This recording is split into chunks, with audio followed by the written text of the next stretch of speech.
Ladies and gentlemen, we got one for you today. Oh, here we go. Kevin, you're in Christmas pajamas. Yeah, I am, because it's 2 days after Christmas. Whoops, you can't even see this in frame. Ugh.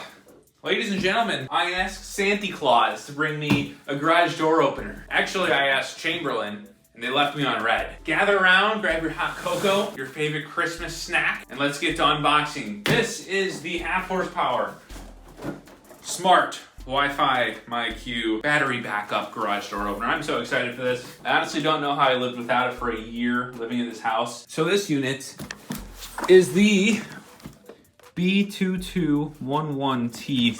It's a belt-driven unit, and I'm super excited to have it in the garage because I've been opening and closing my garage door like that for the last year, actually 14 months, and it's driving me nuts. But with this, we'll be able to open it with a touch of a button on the phone. I believe this also pairs with your Siri and Alexa devices, so pretty darn cool.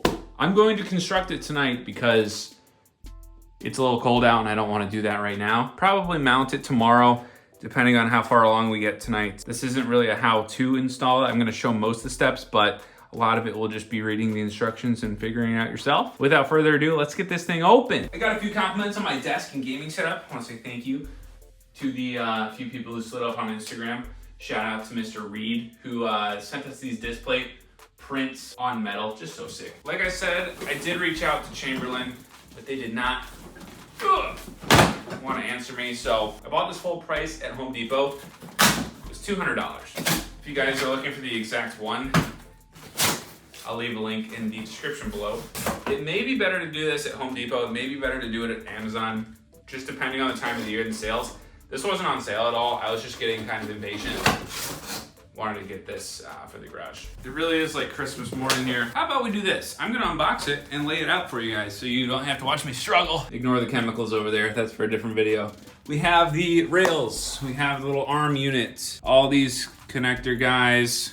I assume these are for the little eyes that go at the bottom of the garage door. Car remote, that's it. Cool. Like I said, this is not a how-to. I am just gonna start installing these via the instructions here and give you guys a quick update here when we get along. All right, so we find ourselves in the garage. It looks like, oh man, it's a little off center. I gotta use my brain here for a second. Regardless, I'm gonna have to get the car out of the garage so we can enjoy a little cold start.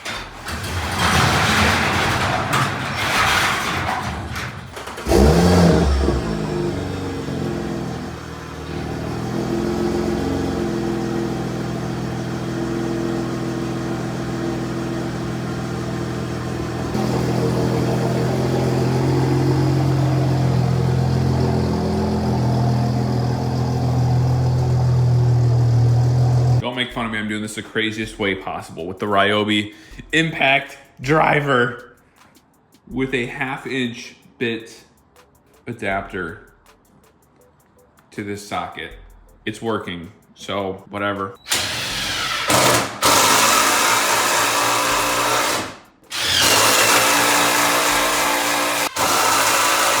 All right, as you guys know, I kind of got this garage as a hand-me-down project from somebody who didn't quite finish it or kind of like did a hack job. Had this crazy fluorescent light. They did kind of a little DIY storage rack up here, and then just like this is higher than this. The lighting is even, but like it's a little bit crazy. It's a little bit wacky. So hopefully we can just mount it right into here. If we need, we can go get a bracket mounting set from Home Depot or Lowe's, put it right up there, whoop, to here. And this was here, so right now it's just kind of resting there. It is pretty difficult to do with one person. I've seen a lot of videos where people have like a 7-foot ladder, they put it on top of that, but this is just perfect. So even if I somehow don't finish today, we can still open and close the garage door because it's up and out of the way. So what I'm gonna do is the next step here, which is securing this. I'm gonna do it very carefully. Actually, I'm gonna move it from this side first. I'm gonna set you guys down so you can watch it all unfold. Run this step so you can follow along with me here.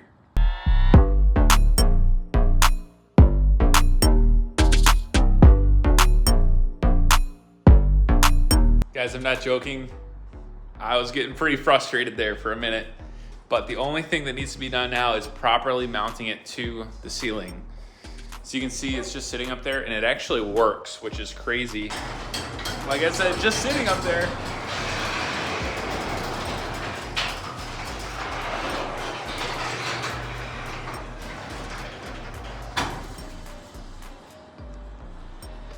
But it's done. It's technically operable. I'm not gonna call it done, I'm gonna call it operational. A couple other things I need to do, like I took this down for the sensor at one point because it said the sensors need to be realigned.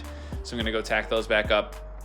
And then I need to wash my car before the sun goes down. So that's actually first order of business. Finishing projects 90% and then moving on to something else, but it's working.